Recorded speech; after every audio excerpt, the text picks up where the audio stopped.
Romanos 14, parte 2. Punto número 6. ¿Creen que el hermano débil debe ser enseñado y corregido para madurar y dejar su error o su práctica mala? Por eso dije que uno de los puntos claves en este texto es que el hermano fuerte no debería contender con el hermano débil. Nunca. Pablo no dijo contender con él por 3 meses o por 6 meses. No dijo espere hasta que sea más confirmado, sino simplemente no contender con él. Punto. El hermano débil puede seguir a su creencia y en su práctica hasta la muerte. Dios recibió al hermano débil y por eso el hermano fuerte debe recibirlo sin contender sobre opiniones, es decir, sin tratar de convencerle o convertirle. Pero la enseñanza errónea moderna de algunos hermanos sobre Romanos 14 requiere que el hermano errado sea instruido y con el tiempo convencido de su error, que es necesario recibirlo en su error y en su pecado como niño, y luego corregirlo. Cierto hermano dijo que los ex católicos recién convertidos pueden por algún tiempo seguir adorando a María, que hay que tener paciencia con ellos. Según esta doctrina falsa, pues, hay que recibir a los hermanos que enseñan error sobre el divorcio y segundas nupcias.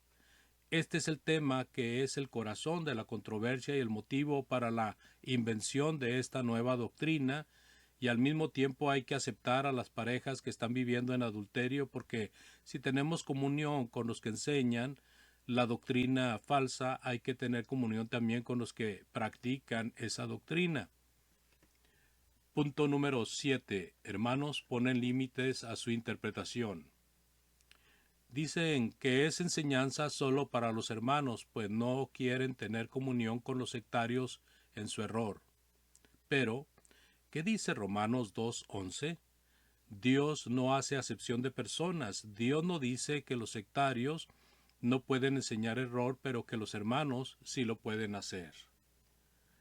Argumentan que podemos tener comunión con hermanos que enseñan error, solo que sean sinceros. Esto ha sido el corazón del argumento del hermano Ed Harrell acerca del hermano H., que él es muy sincero y por eso debemos tener comunión con él, aunque enseñe error. Este concepto requiere que tengamos comunión con todo el mundo, porque solo Dios conoce el corazón del hombre.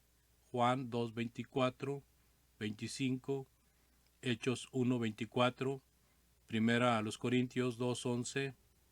Estos hermanos conservadores que usan mal Romanos 14 no abogan por la comunión con los sectarios ni con los hermanos liberales institucionales. Por lo tanto, según su doctrina, tienen que concluir que todos estos son insinceros.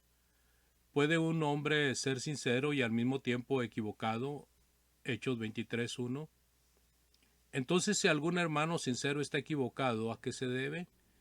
Dicen que esto sucede porque la revelación no está clara sobre el tema bajo consideración.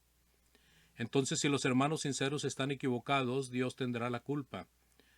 Otro límite que ponen a su interpretación es que solo tiene que ver con el individual y no con la congregación.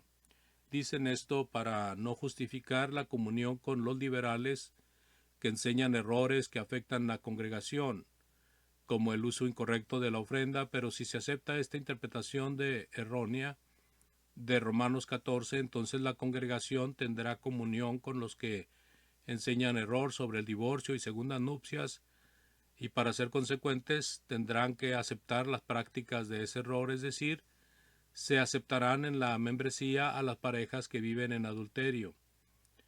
Otro límite que ponen a su doctrina es que el hermano sincero equivocado no promueva su error. Quieren decir con esto que no lo predique en el púlpito, pero como ya se mencionó, el hermano H. ha publicado un libro para enseñar y propagar su error. Varios hermanos de El Salvador recibieron a R. González, a M. Méndez y M. Rose diciendo que estos hermanos no enseñan error sobre el divorcio y segundas nupcias en el púlpito, pero aceptaban que enseñarán su error en las casas, y de esta manera varias congregaciones aceptaron su error. ¿Qué dice segunda de Juan 9 al 11?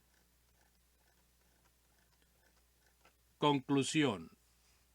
En la misma carta, Romanos 16, 17, Pablo dice que debemos señalar a los que no enseñan la verdad y apartarnos de ello. Por esto, Romanos 14, 1 no se refiere a los que enseñan error. Más bien el tema del capítulo es aceptar a este hermano porque Dios le ha recibido. ¿Por qué se usa mal Romanos 14? Siempre ha sido el texto predilecto de los que promueven la llamada unidad en la diversidad. Algunos lo han citado para justificar la comunión con la iglesia cristiana, y otros que se han apartado del Restoration Movement, el movimiento o esfuerzo del siglo pasado para restaurar el orden bíblico. Pero últimamente se ha citado para aprobar la comunión con un gran número de hermanos, mayormente del noreste de Estados Unidos y Canadá, que tergiversan Mateo 5:32 y Mateo 19:9 diciendo que esta enseñanza no es para los inconversos, o que el adulterio de estos textos no es sexual sino simplemente legal, los trámites de divorciarse y volverse a casar. Enseñan estos errores absurdos para tener comunión con los que viven en adulterio. Tales hermanos dicen que muchos no entienden los puntos conflictivos con respecto al divorcio y segundas nupcias, que siempre ha habido confusión con respecto a este tema, etc. Pero hay puntos conflictivos también con respecto al reino, la autonomía de la iglesia local, el uso de la ofrenda, la música instrumental en el culto y docenas de otros temas. Pero no es que sea difícil entender Mateo 5:32 y Mateo 19:9 o Romanos 7:3, sino que muchos simplemente no están dispuestos a aceptar lo que el Nuevo Testamento enseña sobre el asunto. También dicen, y con esto confunden a muchos hermanos, que la cuestión del divorcio y segundas nupcias deben de ser tratadas como la hermandad trata la cuestión del velo, la cubierta de la mujer. Dicen que el uso del velo no es asunto de opinión, sino de la fe para algunos, pero el velo es cuestión de la conciencia de cada hermana, es decir, la hermana que se convence que debe de usar el velo, debe usarlo, tiene que ver con la convicción o conciencia de cada mujer. Seguramente Dios recibe a la hermana que usa el velo como recibe a la hermana que no lo usa, pero Dios no recibe el adulterio. Hebreos 13:4. Los que comparan el uso del velo con los que viven en adulterio insultan a todas las hermanas, porque al usar o no usar el velo no es en ningún sentido como el adulterio. El torcer Romanos 14 es en la actualidad el enemigo número 1 de la iglesia, porque abre las compuertas para todas las doctrinas y prácticas erróneas.